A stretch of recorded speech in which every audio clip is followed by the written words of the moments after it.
نوری نەمر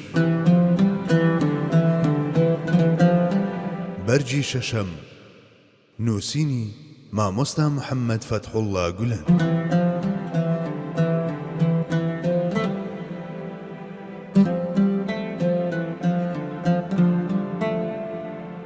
قورئان و فەرموودە متەواتیرەکان پێوەربوون. لەلای زۆرێک لە زانایان فەرموودە بۆ دوو جۆر کە متەواتیر و ئاحادن جیاکراونەتەوە. گەر فەرموودەیەک لەلایەن کۆمەڵێکەوە کە کۆبوونەوەیان لەسەر درۆم مەحاڵە ڕیوایەت کرابێت ئەوە فەرموودەی متەواتیرە و بەلای ئەهلی سوننەتەوە یەکێک لە سێپایەکانی زانست پێک دەهێنێت. جگە لەمە هەر فەرموودەیەکی دی کە لەلایەن تەنها یەک کەسەوە ڕیوایەت کرابێت بە فەرموودەی ئاحاد ناوبراوە. هەرچەندە هەندێک لە زانایان دەستەواژەی فەرموودەی مەشهوریان بۆ ئەو فەرموودانە بەکارهێنابێت کە لە سەردەمی هاوڵاندا ئاحاد بوون، بەڵام لە سەردەمی شوێنکەوتواندا بە تەواوی بڵاوبوونەتەوە. جیاکردنەوەی سەرەکی هەر بۆ متەواتر و ئاحاد بووە. جا فەرموودە ئاحادەکان زۆر جار بە پێوەری قورئان و بنەماکانی سوننەت کێشراون و گەر لەگەڵ ئەو پێوەرانەدا گونجاو بووبن ئەو جا پەسەند کراون. بە پێچەوانەوە دەربارەیان وتراوە فیه النەظر و بەڕووی گفتوگۆ و تاوتوێکردندا بەکراوەیی هێڵراونەتەوە. دیداری سەر و کات و شوێن. هەرچەندە لە زانستی ئوسوڵ الحەدیثدا ئەم خاڵە جێی نەبێتەوە، بەڵام لە نێو ئەم مرۆڤە ڕەبانیانەدا کەسانێک هەبوون کە سنوورەکانی کات و شوێنیان تێپەڕاندووە و ڕاستەوخۆ لە زاری گەوهەرەفشان نەبەویەوە فەرموودەیان وەرگرتووە. بۆ نمونە حەزرەتی محیدینی ئیبن عەرەبی سەبارەت بەم فەرموودە قودسیە: كنت كنزا مخفيا فأردت أن أعرف فخلقت الخلق. من گەنجینەیەکی شاراوە بووم، ویستم بناسرێم، بۆیە بوونەوەرانم دروست کرد. دەڵێت کە ڕاستەوخۆ لە پێغەمبەری خوداوە گوێم لێ بووە.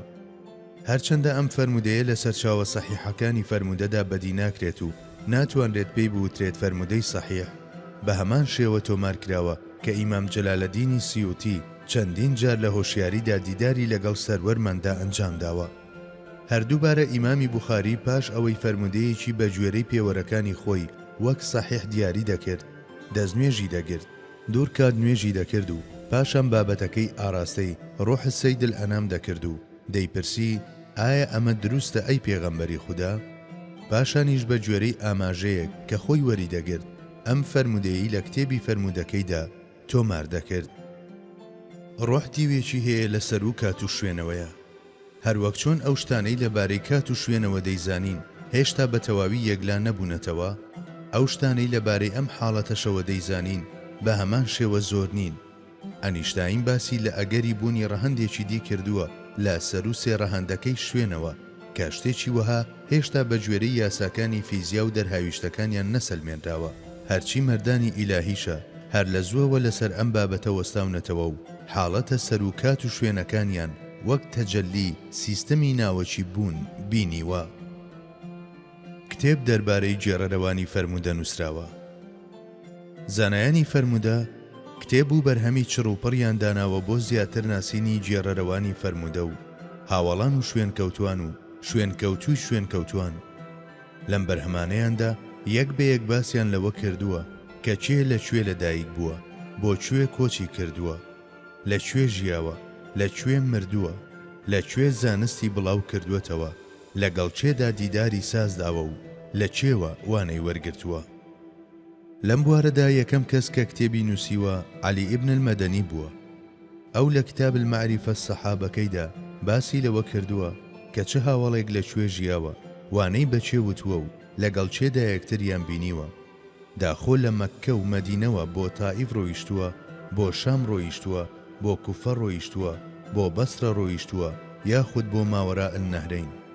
لە مەیدانەدا کۆمەڵێک لەو بەرهەمە گرنگانەی نووسراون ئەم کتێبانن: الاستيعاب في معرفة الأصحاب، الإصابة في تمييز الصحابة، أسد الغابة في معرفة الصحابة ابن الأثير، طبقات ابن سعد، تاريخ دمشق ابن عساكر، تاريخ الكبير البخاري.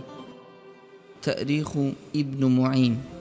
لە هەندێک لەم بەرهەمانەدا باس لە ژیانی 3000 هاوڵ و لە هەندێکی دیکەدا باس لە ژیانی 5000 و لە هەندێکی دیکەدا باس لە ژیانی 10,000 هاوڵی پێغەمبەری خوا صلی الله عليه وسلم کراوە. کاتێک لەم کتێبانە و بۆ نمونە کتێبی ئەلکاشفی ئیمامی ئەلذەهەبی دەڕوانین دەبینین کە سەبارەت بە هەریەک لە هاوڵان باسی لەوە کردووە کە ئەم کەسە لە چێوچێوە فەرمودەی وەرگرتووە و پاشانیش چێوچێ لە ئەوەوە فەرمودەیان وەرگرتووە. بەم شێوەیەش شارەزا دەبین بە زنجیرە فەرمودەکان و دەتوانین هەڵسەنگاندن بۆ فەرمودەکان بکەین.